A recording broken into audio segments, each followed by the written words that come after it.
1 Samuel, chapitre 22. David partit de là et se sauva dans la caverne d'Adullam. Ses frères et toute la maison de son père l'apprirent, et ils descendirent vers lui. Tous ceux qui se trouvaient dans la détresse, qui avaient des créanciers ou qui étaient mécontents, se rassemblèrent auprès de lui, et il devint leur chef. Ainsi se joignirent à lui environ 400 hommes. De là David s'en alla à Mitzpé dans le pays de Moab. Il dit au roi de Moab, « Permets, je te prie, à mon père et à ma mère de se retirer chez vous, jusqu'à ce que je sache ce que Dieu fera de moi. » Et il les conduisit devant le roi de Moab, et ils demeurèrent avec lui tout le temps que David fut dans la forteresse.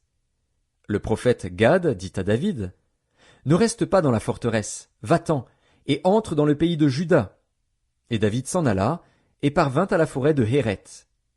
Saül apprit que l'on avait des renseignements sur David et sur ses gens. Saül était assis sous le tamarisque, à Gibéa, sur la hauteur.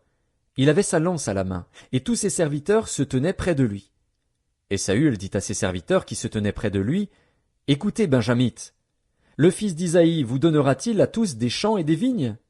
Fera-t-il de vous tous des chefs de 1000 et des chefs de 100? Sinon, pourquoi avez-vous tous conspiré contre moi? Et n'y a-t-il personne qui m'informe de l'alliance de mon fils avec le fils d'Isaïe? Pourquoi n'y a-t-il personne de vous qui souffre à mon sujet, et qui m'avertisse que mon fils a soulevé mon serviteur contre moi, afin qu'il me dressât des embûches, comme il le fait aujourd'hui? » Doeg, l'Édomite, qui se trouvait aussi parmi les serviteurs de Saül, répondit, « J'ai vu le fils d'Isaïe venir à Nob, auprès d'Akimélec, fils d'Akitub.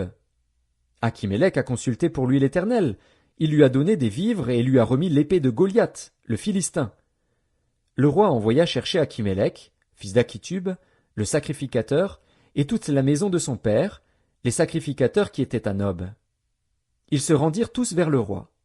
Saül dit, « Écoute, fils d'Akitub. » Il répondit, « Me voici, mon seigneur. » Saül lui dit, « Pourquoi avez-vous conspiré contre moi, toi et le fils d'Isaïe?